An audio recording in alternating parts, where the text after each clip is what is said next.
You've got Pop! OS, Fedora, Linux Mint, and Ubuntu. These are 4 of the most popular Linux distros, but each one serves a different kind of user, and here's how they stack up. Pop! OS is built for performance. It's perfect for devs, creatives, or gamers. You get a clean interface, auto-tiling windows, and excellent NVIDIA support. It's lightweight and just works especially on System 76 hardware, but no long-term support versions, and it's not ideal for absolute beginners.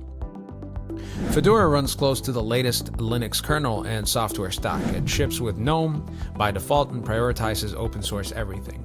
It's stable enough for daily use, but stays on the bleeding edge. The downside, installing third-party apps or drivers can take more steps, especially for new users. Linux Mint is the most Windows-like out of the bunch. Cinnamon Desktop feels familiar, the system is light, and everything works out of the box. It's great for casual users or those switching from Windows. The trade-off is it's more conservative. You won't get the newest features, but it's ultra-stable.